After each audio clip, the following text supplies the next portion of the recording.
नमस्कार साथियों, स्वागत है आपके अपने ऑनलाइन प्लेटफॉर्म एजुकेशन फैक्ट्री पर। आशा करता हूं कि आप सभी अच्छे होंगे और आपकी पढ़ाई लिखाई भी अच्छी चल रही होगी।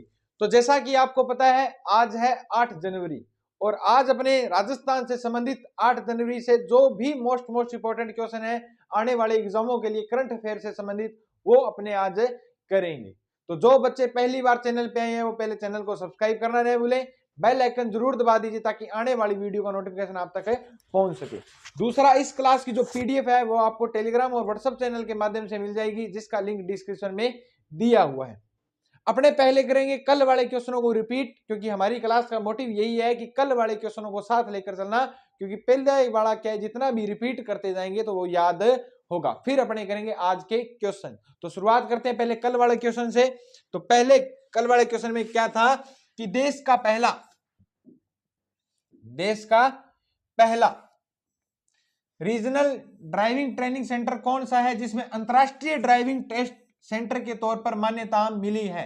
तो सिंगावल अजमेर है। कौन सा है? सिंगावल अजमेर में। मैंने आपको बताया था सऊदी अरब के साथ भारत का क्या हुआ है, समझौता हुआ है। उसके जब भारत में सऊदी अरब में आप ड्राइविंग करने जाओगे तो वहां पर पहले क्या है कि सिंगावल में आपको टेस्ट पास करना होगा। ये आंसर क्या रहेगा अपना, जो कल का आंसर क्वेश्चन था उसी का आंसर क्या था, सिंगावल अजमेर।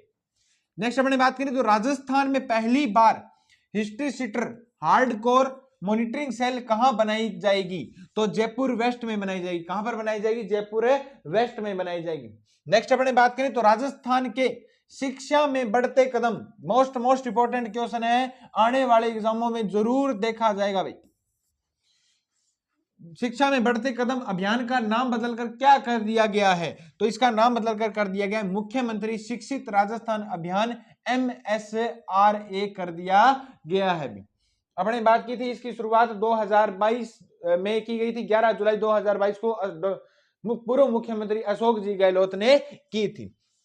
नेक्स्ट अपने बात करें तो राजस्थान के किस सदस्य को नेशनल अप्रेजल समिति का मनोनीत सदस्य नियुक्त किया गया है? तो भानु भारती और दौलत वेद को क्या किया गया है? मनोनीत सदस्य नियुक्त किया गया है। नेक्स्ट अपने बात करें तो HMPV ह्यूमन मेटान्यूमो पैरामिक्सो वायरस था। जो HMPV वायरस है, इसका प्रथम केस राजस्थान में कहां पर मिला है? डूंगरपुर में मिला है। जो छात्रा है वो गुजरात में रहती है। कहां पर रहती है? गुजरात में रह रही है अभी वर्तमान में। ठीक है, HMPV virus human Meta Numa virus पे। ठीक है, मेज नदी पर राजस्थान की पहली सोलर लिफ्ट परियोजना कहां स्थापित हो रही है? तो बूंदी में हो रही है। कहां पर हो रही है? बूंदी में हो रही है। और मैंने बताया था मेज नदी किसकी सहायक नदी है? चंबल नदी की क्या है? सहायक नदी है भी, याद रखना। जो भी अपने बात करें तो बिजोरिया भीलवाड़ा से निकलती है और कोटा और बूंदी में बहने के बाद चंबल में मिल जाती है। नेक्स्ट क्वेश्चन है कि बैंक ऑफ बड़ौदा और बैंक ऑफ महाराष्ट्र ने राजस्थान के साथ किसके लिए MOU पर साइन किए हैं? तो आधारभूत ढांचे के विकास के लिए क्या किए गए हैं? MOU पर क्या किए गए हैं? साइन किए गए। ये अपने जो कल वाले क्वेश्चन थे वो अपने क्या कर लिए? रिपीट कर लिए। चलते हैं आज के पहले क्वेश्चन की ओर। अभी तक जिन बच्चों ने कॉपी पेन नहीं उठाया तो वो कॉपी पेन लेके बैठ जाएं, क्योंकि जो क्वेश्चन करवाता हूं डेली के डेली लिख कर रखना, क्योंकि यही क्वेश्चन आएंगे और पूरा का पूरा आपको हिस्ट्री, ज्योग्राफी, कल्चर से संबंधित भी जानकारियां दी जाएगी ताकि आपका वो भी कवर हो सके। ठीक है, तो नेक्स्ट अपने बात करें, आज का पहला क्वेश्चन है कि 67 शूटिंग चैंपियनशिप NSCC में राजस्थान की किस खिलाड़ी ने पदक जीता है? तो राजस्थान की किस खिलाड़ी ने पदक जीता है? अपने बात करें तो ख्वाहिश किसकी होती है? राजस्थान में पदक जीतने की ख्वाहिश किसकी है? तो ख्वाहिश शर्मा की है। किसकी है? ख्वाहिश शर्मा की। याद रखना, पदक जीतने की ख्वाहिश किसकी होती है? सभी की होती है। तो इसी का आंसर क्या है? ख्वाहिश शर्मा है। क्या है? ख्वाहिश शर्मा। अपने बात करें तो ये ख्वाहिश शर्मा जो मणिपाल यूनिवर्सिटी है, मणिपाल यूनिवर्सिटी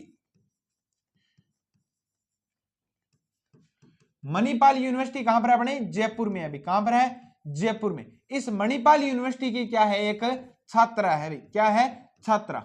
और इसने जो ख्वाहिश शर्मा है, इसने जो 67वीं शूटिंग चैंपियनशिप है, 67वीं शूटिंग चैंपियनशिप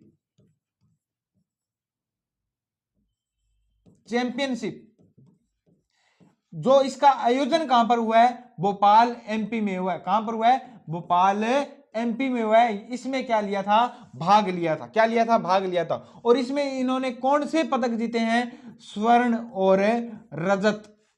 स्वर्ण व रजत, गोल्ड व ब्रॉन्ज मेडल इसने क्या है, हासिल किया, पदक जीते हैं। ये मणिपाल यूनिवर्सिटी के एक छात्र है जो कहां की रहने वाली है, जयपुर की रहने वाली है। कहां की है, जयपुर की है भी। कहां की है, जयपुर के एक छात्र है। कौन, ख्वाहिश शर्मा, जिसने 67वीं शूटिंग चैंपियनशिप, जिसका आयोजन कहां पर हुआ था, भोपाल में हुआ था, भोपाल एमपी में हुआ था।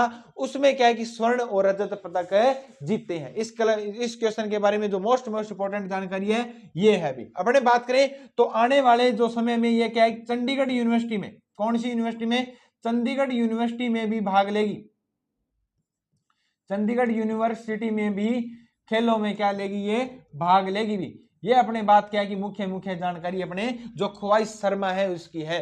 तो क्वेश्चन वापिस से सुन लो, 67वीं शूटिंग चैंपियनशिप एनएससीसी में राजस्थान की किस खिलाड़ी ने पदक जीता है, तो ख्वाहिश शर्मा ने जीता है। ख्वाहिश शर्मा कौन है, मणिपाल यूनिवर्सिटी जो जयपुर में है उसकी एक छात्रा है, जो कहां की निवासी है, जयपुर की निवासी है। और इसने भोपाल में आयोजित 67वीं शूटिंग चैंपियनशिप में स्वर्ण और रजत पदक जीते हैं। कौन से, स्वर्ण और रजत पदक जीते हैं। स्वर्ण मतलब गोल्ड और ब्रॉन्ज मेडल जीते हैं। चंडीगढ़ यूनिवर्सिटी खेलों में भी ये क्या है कि आने वाले समय में क्या लेगी, भाग लेगी। ये अपने पहले क्वेश्चन की मुख्य जो जानकारी है वो अपनी बात करें। नेक्स्ट अपने बात करें तो राजस्थान के किस छात्र ने चीन में शेंगशेन है ये, शेंगशेन में आयोजित वर्ल्ड इंटरनेशनल ओलंपियाड में रजत पदक जीता है। तो शेंगशेन में आयोजित वर्ल्ड इंटरनेशनल ओलंपियाड में पदक जीतने वाले कौन है, अरमान अग्रवाल है। कौन है, अरमान अग्रवाल। अपने बात करें तो अरमान अग्रवाल कहां के हैं, तो अरमान अग्रवाल जयपुर जिले के हैं। कहां के हैं, जयपुर जिले के एक छात्र है जो जयश्री, कौन से, जयश्री स्कूल के छात्र है। जयश्री पेड़ीवाल जो स्कूल है जयपुर में, वहां के क्या है, छात्र है भी। और ये इस प्रतियोगिता में भाग लेने वाले, इस प्रतियोगिता में जो चीन में आयोजित है, इस प्रतियोगिता में भाग लेने वाले एकमात्र भारतीय भी, एकमात्र भारतीय है भी, याद रखना।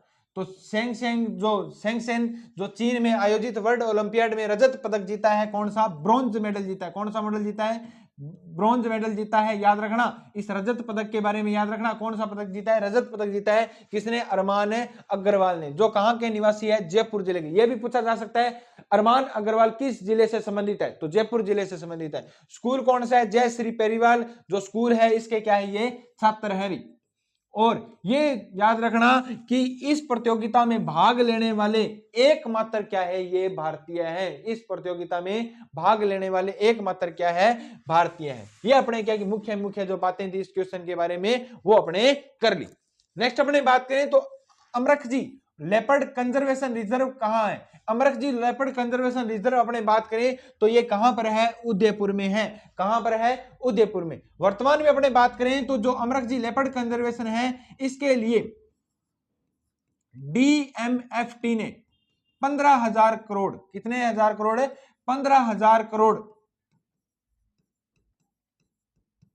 राशि क्या की है, स्वीकृत की है इसके निर्माण के लिए।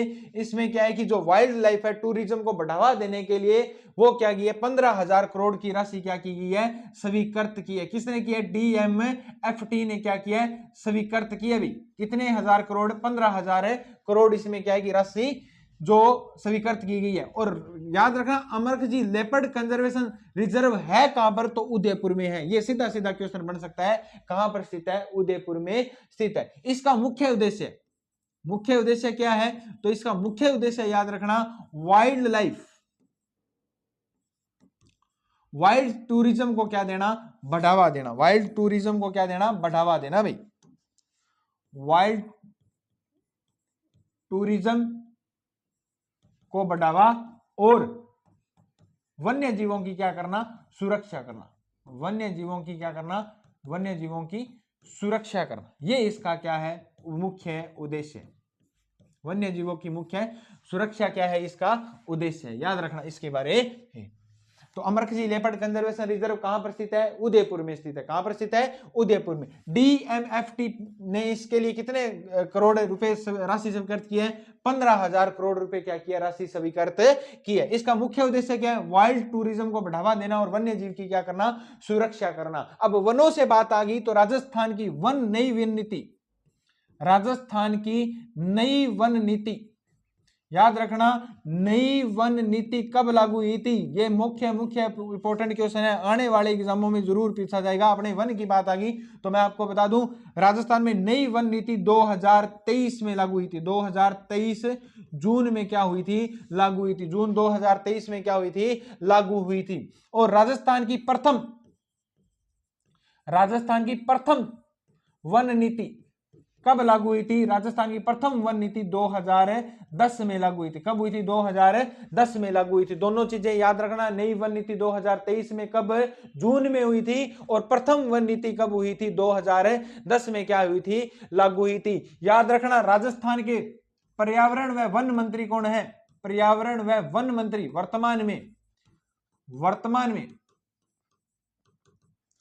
वर्तमान में राजस्थान के, चलो नेक्स्ट वाले पेज पर लिखते हैं, वर्तमान में राजस्थान के पर्यावरण वन मंत्री कौन है? तो वन मंत्री अपने वर्तमान में कौन है? तो संजय शर्मा है। कौन है? संजय शर्मा। ये अलवर के विधायक है, अभी 15वें विधायक है अलवर के। और संजय शर्मा क्या है? ये वन अपने वर्तमान में क्या है? मंत्री है। तो कहां से है? विधायक है, अलवर से है। भी अलवर से क्या है? विधायक है। तो इनका जो विधायक है, जो एमएलए जो सीट है इनकी अलवर की है, और वहां से क्या है कि ये एमएलए हैं भी। तो संजय शर्मा वर्तमान में क्या है? अपने पर्यावरण में वन मंत्री है भी। याद रखना, इस क्वेश्चन के बारे में दोबारा कर लें अपने बात। तो अमरकजी लेपर्ड कंजर्वेशन रिजर्व कहां पर स्थित है? तो अमरकजी लेपर्ड कंजर्वेशन स्थित है उदयपुर में स्थित है। डीएमएफटी ने इसके लिए कितने हजार करोड़ रुपए स्वीकृत किए हैं? 15,000 करोड़ रुपए स्वीकृत किए हैं। उद्देश्य क्या है कि वाइल्ड टूरिज्म को बढ़ावा देना और वन्य जीवों की क्या करना? सुरक्षा करना। नई अपने बात करें तो राजस्थान की नई वन नीति कब लागू हुई थी? 2023 के जून माह में। और प्रथम वन नीति कब लागू हुई थी? 2010 में। राजस्थान के वर्तमान में वन मंत्री कौन है? तो संजय शर्मा है, जो कहां से विधायक है? अलवर से विधायक है भी। नेक्स्ट अपने बात करें तो राजस्थान में 3 नई महिला पुलिस बटालियन, ये बटालियन है, 3 नई पुलिस महिला बटालियन कहां बनाई गई है? तो राजस्थान में 3 नई पुलिस महिला बटालियन कहां पर बनाई गई है? तो सीकर, अलवर और बाड़मेर में बनाई गई है। कहां पर बनाई गई है? सीकर, अलवर और बाड़मेर में। आने वाले एग्जामों में मोस्ट इंपोर्टेंट क्वेश्चन है, जरूर पूछा जाएगा, स्टार लगा लेना, एग्जाम में जरूर पूछा जाएगा कि राजस्थान में 3 नई महिला बटालियन कहां पर बनाई गई है? तो सीकर में, अलवर में और बाड़मेर में। याद रखना, जो सीकर में महिला बटालियन बनाई गई है उसका नाम क्या रखा गया है? पद्मिनी महिला बटालियन। क्या रखा गया है? पद्मिनी महिला बटालियन। पद्मिनी महिला बटालियन। पद्मिनी तो आपको देखा ही होगा, पता होगा, पद्मावत मूवी देखी है तो पद्मिनी के बारे में तो जानते ही होंगे, दीपिका पादुकोण के बारे में तो जानते ही होंगे। तो पद्मिनी महिला बटालियन रखा गया। अलवर में जो बटालियन है उसका नाम क्या रखा गया है? तो अलवर में जो बटालियन है उसका नाम रखा गया है कालीबाई बटालियन। क्या रखा गया है? कालीबाई बटालियन। छोटे होते थे तो रास्ता पाल वाली कहानी तो याद ही होगी। तो अलवर में कौन सी जो बटालियन है उसका नाम क्या रखा गया है? कालीबाई बटालियन रखा गया है। और बाड़मेर में है तो बाड़मेर किसके नजदीक है? जोधपुर के नजदीक है, तो अमृताबाई रखा गया है। इसका नाम क्या रखा गया है? अमृताबाई बटालियन। क्या रखा गया है? अमृताबाई बटालियन रखा गया है। याद रखना, क्या रखा गया है? अमृताबाई बटालियन रखा गया है। तो राजस्थान में 3 नई बटालियन बनाई गई है। सीकर में पद्मिनी महिला बटालियन, अलवर में कालीबाई महिला बटालियन और बाड़मेर में अमृताबाई महिला बटालियन बनाई गई है। याद रखना, राजस्थान पुलिस में, किसमें? राजस्थान पुलिस में महिलाओं को, यह क्वेश्चन आ सकता है। राजस्थान पुलिस में महिलाओं को 33% आरक्षण दिया गया है। कितना? 33% आरक्षण दिया गया है। अब अपने पुलिस से बात करें तो पुलिस का पूरा चिट्ठा खोल कर रखेंगे अपने, तो 33% आरक्षण दिया गया। कितना दिया गया? 33% आरक्षण दिया गया है, याद रखना। तो राजस्थान पुलिस में महिलाओं को 33% आरक्षण दे दिया गया है भी, याद रखना। जो तैयारी कर रही हैं लड़कियां तो पुलिस की तैयारी करने लग जाओ, 33% आरक्षण दिया जा चुका है। अपने बात करें इसके बारे में और, तो राजस्थान में एक पुरानी जो राजस्थान की पहली महिला बटालियन, राजस्थान की पहली महिला बटालियन क्या है, जिसका नाम आप जानते ही होंगे, पहली महिला बटालियन कौन सी है? तो हाडी रानी बटालियन। कौन सी है? हाडी रानी बटालियन। कौन सी है? हाडी रानी बटालियन। और इसका मुख्यालय कहां पर है? अजमेर में है। कहां पर है इसका मुख्यालय? अजमेर में। राजस्थान की पहली महिला बटालियन कौन सी थी? हाडी रानी बटालियन थी। कौन सी थी? हाडी रानी बटालियन। इस महिला बटालियन की स्थापना कब हुई? तो 2008 में हुई थी। कब हुई थी? 2008 में हुई थी, याद रखना। तो राजस्थान की पहली महिला बटालियन कौन सी है? हाडी रानी बटालियन, जिसका मुख्यालय कहां पर है? अजमेर में। और इसकी स्थापना कब हुई थी? 2008 में। कब हुई थी इसकी स्थापना? 2008 में। अपने बात करें तो राजस्थान पुलिस का गठन कब हुआ था? तो राजस्थान पुलिस का गठन 1951 में हुआ था। कब हुआ था राजस्थान पुलिस का गठन? 1951 में। कब हुआ था? 1951 में। और अपने बात करें तो राजस्थान में सर्वप्रथम मेवाड़ में एक पुलिस बनाई गई थी, मेवाड़ भील कोर। आदिवासियों से बचने के लिए मेवाड़ भील कोर की क्या की गई थी? स्थापना की थी। मेवाड़ भील कोर की स्थापना की गई थी 1841 में। कब की गई थी? 1841 में। और इसका मुख्यालय कहां पर था? तो खेरवाड़ा उदयपुर। इसका मुख्यालय कहां पर था? खेरवाड़ा उदयपुर में। कहां पर था? खेरवाड़ा उदयपुर। और इसकी स्थापना की किसने थी? तो मेवाड़ के शासक कौन थे? सरदार सिंह। कौन थे? सरदार सिंह ने इसकी क्या की थी? स्थापना की थी। मेवाड़ के शासक कौन थे? सरदार सिंह ने इसकी क्या की थी? स्थापना की थी। याद रखना भी, मेवाड़ के शासक कौन थे? सरदार सिंह जी ने इसकी क्या की थी? स्थापना की थी। तो मेवाड़ भील कोर की स्थापना कब हुई? 1841 में। खेरवाड़ा उदयपुर में इसका क्या था? मुख्यालय था। याद रखना, इसका मुख्यालय भी पूछ लिया जाता है। हिस्ट्री की इंपॉर्टेंट है, अपने हिस्ट्री की बात कर रहे हैं तो इसका मुख्यालय कहां पर था? खेरवाड़ा उदयपुर में। सरदार सिंह ने इसकी क्या की थी? स्थापना की थी। मेवाड़ के जो शासक थे सरदार सिंह, उन्होंने इसकी क्या की थी? स्थापना की थी। याद रखना, इस मेवाड़ भील कोर को 1960 में, कब? 1960 में इसका राजस्थान पुलिस में क्या कर दिया गया? विलय कर दिया गया। राजस्थान पुलिस में क्या कर दिया गया? इसका विलय कर दिया गया भी। राजस्थान पुलिस में इस मेवाड़ भील कोर को क्या है? मिला दिया गया था 1960 में। तो ये मोस्ट इंपॉर्टेंट बातें इतनी जो अपने पुलिस की बात कर रहे हैं, बटालियनों की बात कर रहे हैं, तो सभी पूरा का पूरा चिट्ठा अपने खोल के रख दिया है, क्योंकि आने वाले एग्जामों में पूछा जाएगा। अगर वीडियो पसंद आ रही है तो ज्यादा से ज्यादा वीडियो को शेयर कीजिएगा। तो अपने बात करें तो राजस्थान में 3 नई महिला पुलिस बटालियन कहां पर बनाई गई है? तो सीकर में, अलवर में, बाड़मेर में। क्वेश्चन आएगा राजस्थान में कौन से स्थान पर नई पुलिस महिला बटालियन नहीं बनाई गई है? तो 3 याद होंगे तो ही नहीं वाला क्वेश्चन है कर पाओगे। अगर पूछ लिया जाए कि सीकर में जो महिला बटालियन बनाई गई है उसका नाम क्या है? तो पद्मनी महिला बटालियन। अलवर में जो महिला बटालियन बनाई गई है उसका नाम क्या है? तो कालीबाई बटालियन। बाड़मेर में जो महिला बटालियन बनाई गई है उसका नाम क्या है? तो अमृताबाई बटालियन। और राजस्थान पुलिस में महिलाओं को कितना % आरक्षण दिया गया है? 33% आरक्षण दे दिया गया है, याद रखना। और राजस्थान की पहली महिला बटालियन कौन सी है? हाडी रानी बटालियन, जिसका मुख्यालय कहां पर है? अजमेर में। और इसकी स्थापना कब हुई थी? 2008 में।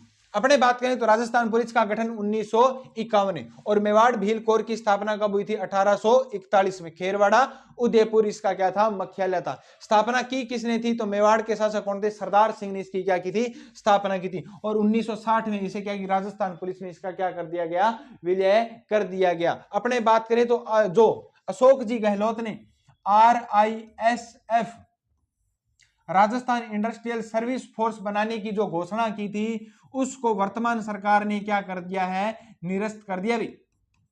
जो बीजेपी की सरकार थी उसने क्या कर दिया, निरस्त कर दिया। भी आज के बाद आरआईएसएफ में जो आपने ख्वाब सजा रखे थे, आरआईएसएफ बटालियन वाले बीआरएस राजस्थान इंडस्ट्रियल फोर्स में भी क्या आएगी, भर्ती आएगी पुलिस की अलग से, तो वो क्या है कि निरस्त कर दिया गया। क्या कर दिया गया है, निरस्त कर दिया गया। नेक्स्ट अपने बात करें आज के क्वेश्चन की, तो है कि राजस्थान युवा महोत्सव का आयोजन कब किया जाएगा। तो राजस्थान में युवा महोत्सव का आयोजन 8 जनवरी से 12 जनवरी 8 जनवरी से 12 जनवरी 2025 को किया जाएगा। और 25 को किया जाएगा तो कहां पर किया जाएगा, जयपुर में। और जयपुर में भी कहां पर किया जाएगा, तो सवाई मान सिंह स्टेडियम में। कहां पर किया जाएगा, सवाई मान सिंह स्टेडियम, एसएमएस स्टेडियम में इसका क्या किया जाएगा, आयोजन किया जाएगा। सवाई मान सिंह स्टेडियम में इसका क्या किया जाएगा, आयोजन किया जाएगा। याद रखना, तो एसएमएस स्टेडियम की में इसका क्या किया जाएगा, आयोजन किया जाएगा। अपने बात करें तो इसका मुख्य विषय क्या है, जो युवा महोत्सव है इसका मुख्य विषय क्या है। विषय की अपने बात करें तो विज्ञान, प्रौद्योगिकी और नवाचार इसका मुख्य क्या है, विषय। विज्ञान, प्रौद्योगिकी और नवाचार इसका क्या है, मुख्य विषय। अगर इसमें कोई जीता तो इसका प्रथम प्राइज, फर्स्ट जो प्राइज होगा, फर्स्ट जो इसका इनाम रखा गया, प्रथम जो इनाम रखा गया वो कितना रखा गया है, 50,000 रुपए। कितना रखा गया है, 50,000 रुपए। सेकंड इनाम कितना रखा गया है, सेकंड प्राइज क्या रखा गया है, द्वितीय जो पुरस्कार रखा गया है वो कितना रखा गया है, 25,000 रुपए। कितना रखा गया है, 25,000 रुपए। और जो तृतीय प्राइज या थर्ड जो पुरस्कार रखा गया है, थर्ड जो पुरस्कार रखा गया है वो कितना रखा गया है, 10,000 रुपए। कितना रुपए रखा गया है, 10,000 रुपए रखा गया है। भी याद रखना, तो राजस्थान युवा महोत्सव का आयोजन कब किया जाएगा, 8 से 12 जनवरी को। 8 से 12 जनवरी 2025 को किया जाएगा। कब किया जाएगा, 8 से 12 जनवरी 2025 को किया जाएगा।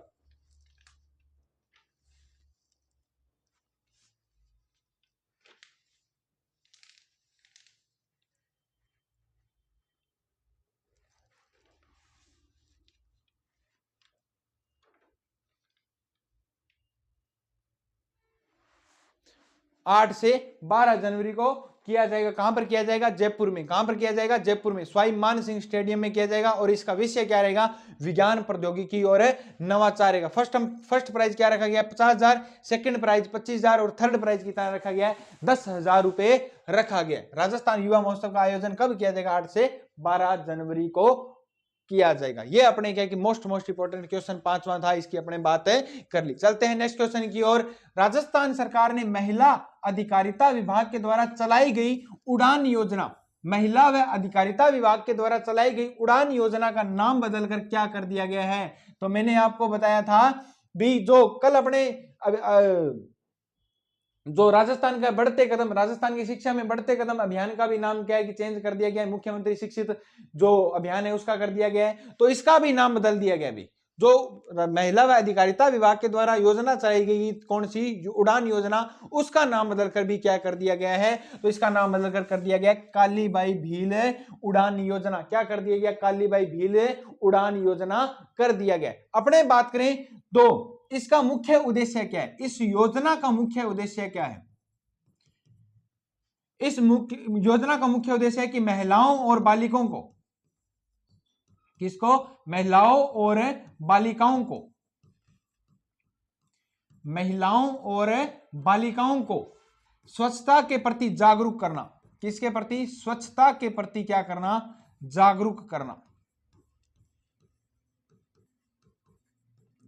स्वच्छता के प्रति क्या करना, जागरूक करना। तो उद्देश्य इसका क्या है, महिलाओं और बालिकाओं का स्वच्छता के प्रति क्या करना, जागरूक करना, इसका क्या है, मुख्य उद्देश्य है। और इस योजना की जो लाभार्थी है वो कौन है, तो इस योजना की जो लाभार्थी है, मतलब लाभार्थी किसको इसका योजना का फायदा मिलेगा, तो वो मिलेगा 10 से 45 वर्ष की, 10 से 45 वर्ष की महिलाओं और बालिका को।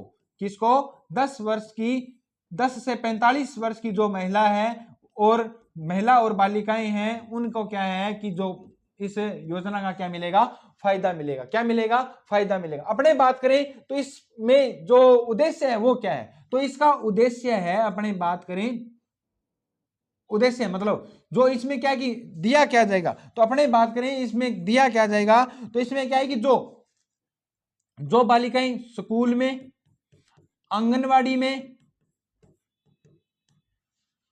में, स्कूल में, और जो कर्मचारी है सरकारी संस्थाओं में, जितनी भी सरकारी संस्थाएं हैं उनमें क्या है कि निःशुल्क सैनिटरी नैपकिन दिए जाएंगे। क्या दिए जाएंगे? सैनिटरी नैपकिन दिए जाएंगे भाई, सैनिटरी नैपकिन दिए जाएंगे, याद रखना, सैनिटरी नैपकिन दिए जाएंगे। तो आपको पता है कि राजस्थान सरकार ने महिला व अधिकारिता विभाग के द्वारा चलाई गई कौन सी योजना थी सैनिटरी व नैपकिन के लिए, जो महिलाओं को निःशुल्क सैनिटरी व नैपकिन दिए जाते थे, वो योजना थी उड़ान योजना। क्या थी? उड़ान योजना। इस योजना का नाम बदलकर क्या कर दिया गया? तो काली बाई भील उड़ान योजना। मुख्य उद्देश्य महिलाओं और बालिकाओं को स्वच्छता के प्रति क्या करना? जागरूक करना। याद रखना, इसमें एज पूछी जा सकती है भी, इसमें उड़ान योजना में या अब कालीबाई भील योजना में जो लाभार्थी की है आयु सीमा क्या रखी गई है? तो लाभार्थी मतलब जिसको फायदा मिलेगा, तो 10 से 45 वर्ष, 10 से 45 वर्ष की महिलाएं और बालिका इसका क्या उठा सकती है? इस योजना का लाभ उठा सकती है। इसमें क्या है कि आंगनवाड़ी, स्कूल में जितनी भी सरकारी संस्थाएं हैं वहां पर निःशुल्क सैनिटरी नैपकिन प्रदान करना या देना उनको, महिलाओं को और बालिकाओं को, ये इसका मुख्य क्या है? उद्देश्य है और इसमें मुख्य कार्य है। अपने और बात करें महिला विभाग की बात आ गई तो राजस्थान में मानवाधिकार आयोग,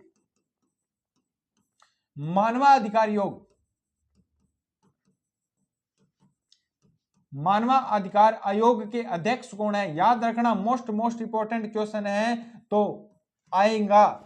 मानव का अधिकार क्या होता है? मानव का अधिकार, तो मानवाधिकार आयोग के अध्यक्ष कौन है? गंगाराम मूलचंदानी है भाई। कौन है? गंगाराम मूलचंदानी। कौन है? गंगाराम मूलचंदानी। याद रखना, मानवाधिकार आयोग के अध्यक्ष कौन है राजस्थान में? राजस्थान महिला जो मानवाधिकार आयोग है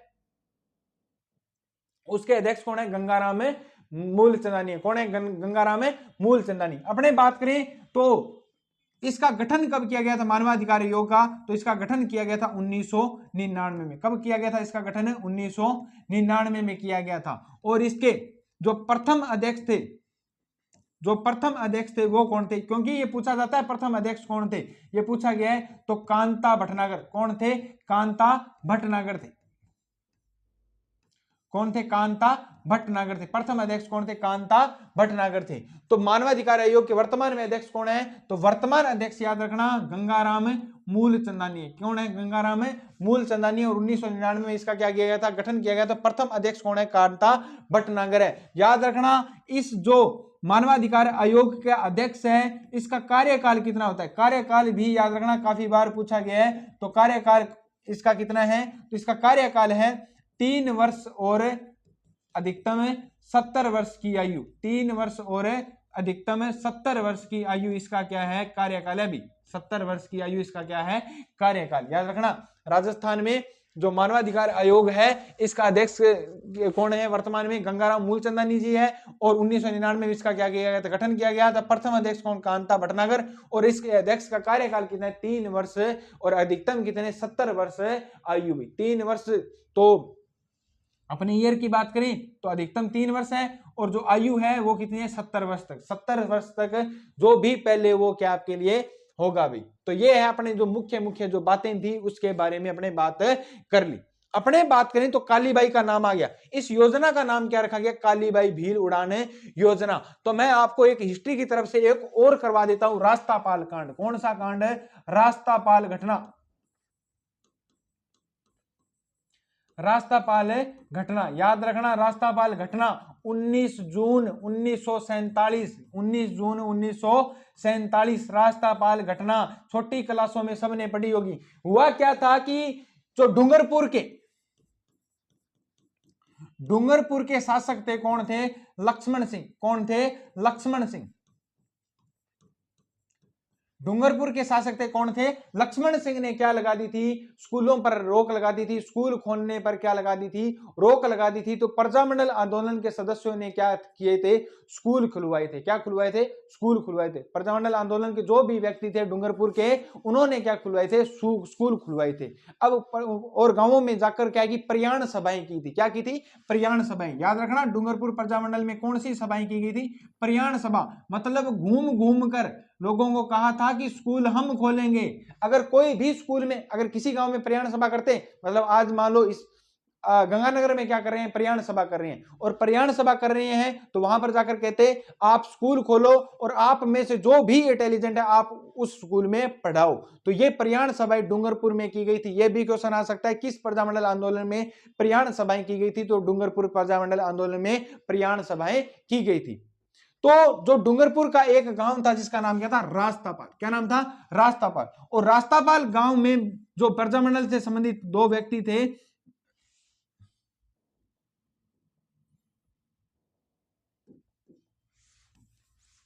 नाना भाई और सेंगा भाई। कौन थे? नाना भाई और सेंगा भाई।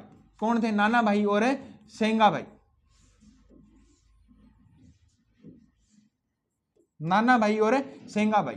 इन्होंने क्या है कि जो डूंगरपुर का रास्तापाल का जो स्कूल था वो दोनों ने खोल लिया था। तो डूंगरपुर के लक्ष्मण सिंह जो सैनिक गए वो इसके पास आते हैं और इसको स्कूल बंद करने के लिए कहते हैं। स्कूल बंद करने के लिए कहते हैं। तो नाना भाई ने क्या है कि स्कूल बंद करने से क्या कर दिया था? मना कर दिया था। और सैनिकों ने कहा था कि स्कूल बंद करो और चाबियां किसको दे दो?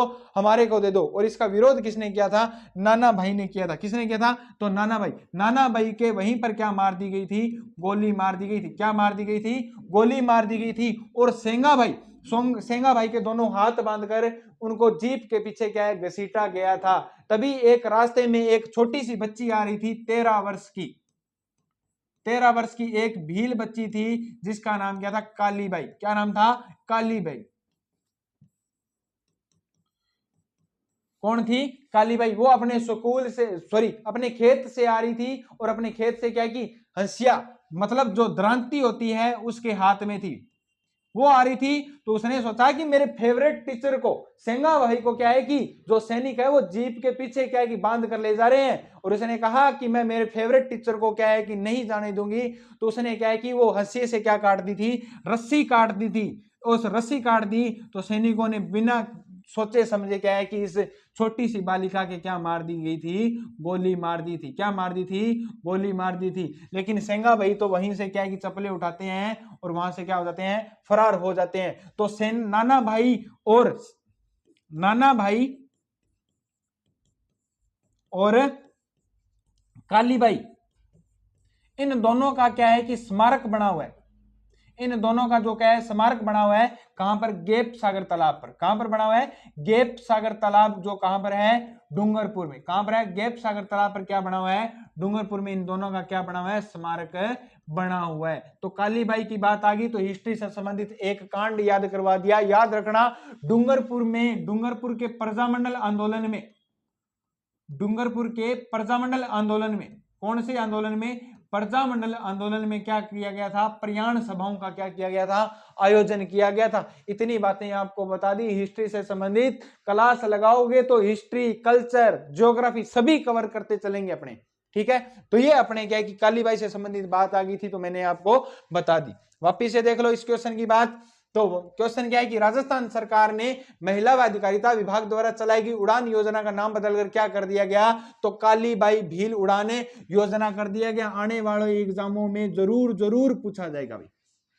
उद्देश्य है महिलाओं और बालिकाओं को स्वच्छता के प्रति क्या करना? जागरूक करना। लाभार्थी कौन है? 10 से 45 वर्ष की महिलाओं और बालिकाएं। आंगनबाड़ी स्कूल की सरकारी संस्थाओं के लिए सरकारी संस्थाओं में निःशुल्क जो सैनिटरी नैपकिन क्या है? प्रदान किए जाते हैं भी।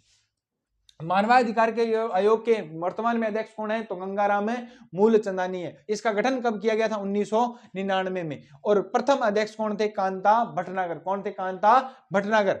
अध्यक्ष का कार्यकाल कितना होता है? 3 वर्ष। और अधिकतम कितनी? 70 वर्ष की आयु होती है। कितने? 70 वर्ष की आयु होती है। और इसे क्या है कि ये इस्तीफा देना चाहिए तो किसे दे सकता है? राज्यपाल को। किसको देना चाहता है? इस्तीफा दिए तो किसको देता है?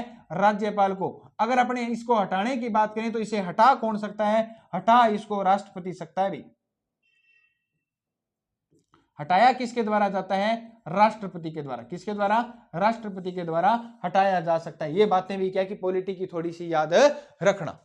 अपने बात करें तो राष्ट्रपाल घटना 19 जून 1947 तारीख की याद रखना। डूंगरपुर के शासक कौन थे? लक्ष्मण सिंह ने स्कूलों को बंद करवा दिया था, तो प्रयाण सभाओं का क्या किया गया? आयोजन किया गया। उसी के तहत नाना भाई और सेंगा भाई ने राष्ट्रपाल गांव में क्या खोला था? स्कूल खोला था, और सैनिकों ने नाना भाई के गोली मार दी और सेंगा भाई को रस्सी से बांध कर उनको क्या जीप के पीछे घसीटा।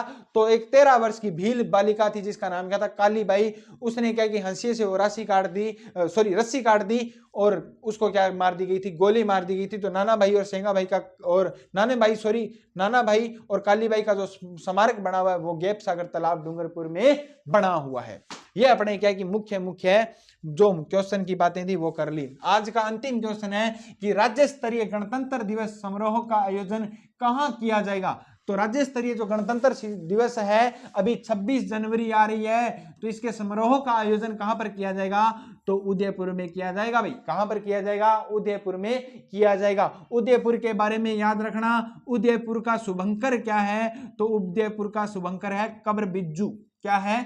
कब्र बिज्जू। क्या है? कब्र बिज्जू।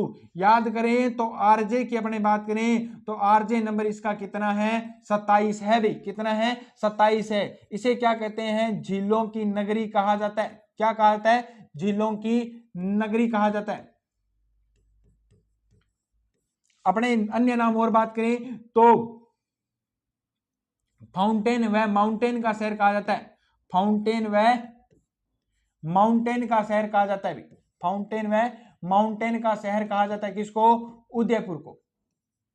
अपने बात करें तो राजस्थान का कश्मीर कहा जाता है।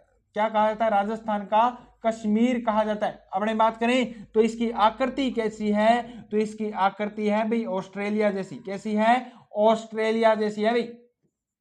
कैसी है? ऑस्ट्रेलिया जैसी। पहले थी लेकिन अब तो सलूम्बर को अलग कर दिया, तो इसकी आकृति ऑस्ट्रेलिया जैसी तो नहीं रही है अभी।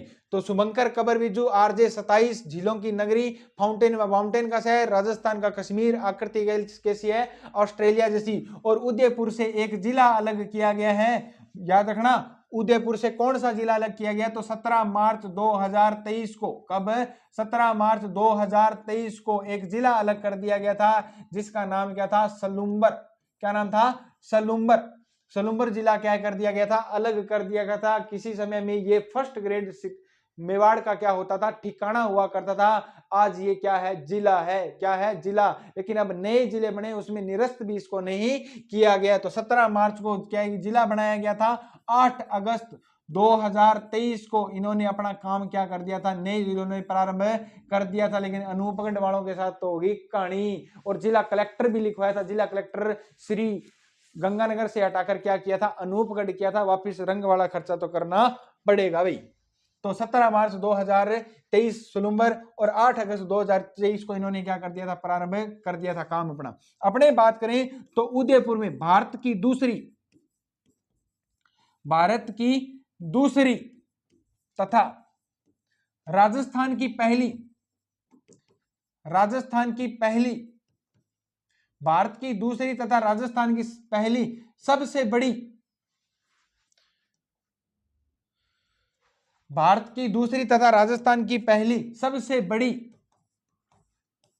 कृत्रिम झील है भी। कौन सी झील है? कृत्रिम झील है।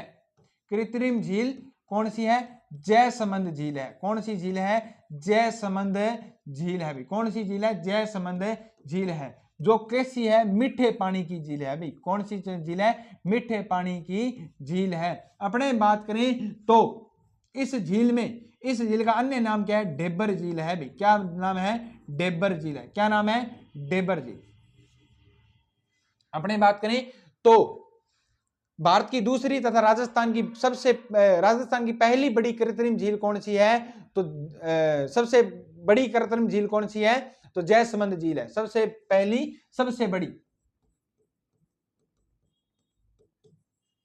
सबसे बड़ी क्या है कि कृत्रिम झील कौन सी है, जयसमंद झील है, जो मीठे पानी की झील है, जिसे डेबर झील भी कहा जाता है। क्या कहा जाता है, डेबर झील भी कहा जाता है। ये अपने क्वेश्चन की मुख्य मुख्य जो बातें थी वो कर ली। अपने बात करें तो इसके पूर्व में